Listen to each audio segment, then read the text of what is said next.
네, 팩트체크 시작하겠습니다.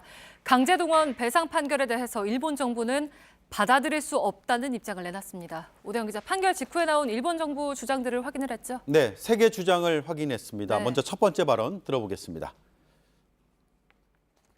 この本件については1965年の日韓請求権協定によって完全かつ最終的に解決をしています。この判決は国際法に照らしてありえない判断であります。 네, 그러니까 정리를 하면 대한민국 법원이 국제법을 위반했다라는 겁니까? 네, 1965년에 맺은 한일 청구권 협정을 이번 판결로 뒤집었다. 네. 그래서 국제법에 어긋난다는 취지의 발언으로 보입니다. 하지만 저희의 검증 결과는 달랐습니다. 당시 협정문을 보겠습니다. 일본이 우리에게 3억 달러 무상 제공과 2억 달러 저리 차관을 약속했습니다. 이어서 양 채약국 국민 간 청구권 문제가 완전히 최종적으로 해결됐다고 적혀 있습니다. 네, 그러니까 완전히 최종적으로 해결됐다라고 하는 게 저게 강제동원 문제가 해결됐다라는 겁니까? 네, 그런데 여기서 말하는 청구권은 강제동원이라는 불법 행위에 대한 것이 아니었습니다. 네. 2005년 공개된 협정 당시의 회의록을 보겠습니다. 취지가 잘 나와 있습니다.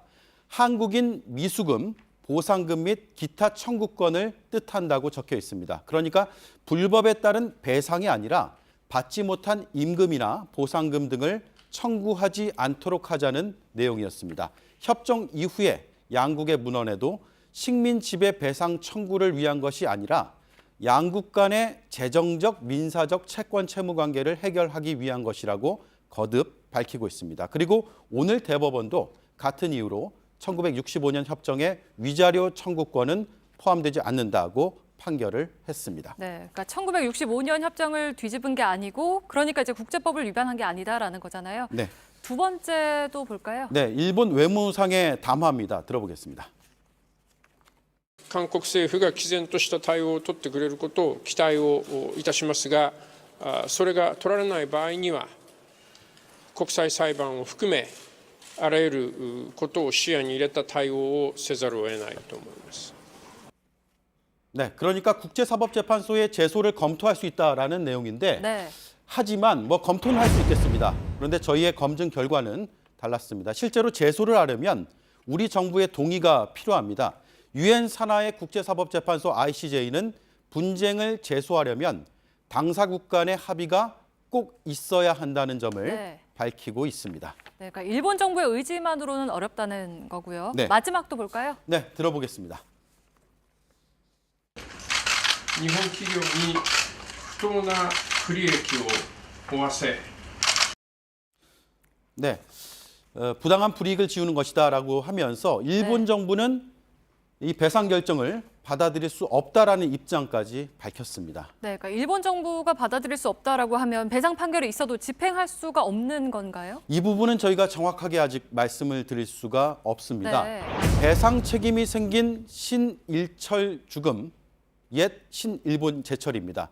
이것이 자발적으로 내는 게 가장 좋습니다. 또 그렇게 안 해도 방법이 없지는 않습니다. 네. 이 기업이 한국 내에 자산을 가졌다면 압류하면 됩니다. 실제로 신일철 주금은 포스코 주식을 가지고 있습니다. 지분율은 3.32%입니다. 오늘로 주식 가치를 재보니까 7천억 원이 넘었습니다. 문제는 이 주식을 미국계 펀드를 통해서 보유하고 있다라는 겁니다. 그래서 이걸 신일철 주금의 한국 내 자산으로 볼 수 있을지 법률적인 판단이 더 필요합니다. 피해자 측 법률 대리인과 통화를 해봤습니다. 네. 일본 본사에 이행하도록 요구하는 걸 우선 검토하고 있다고 답을 했습니다. 네, 알겠습니다. 팩트체크 오대영 기자였습니다.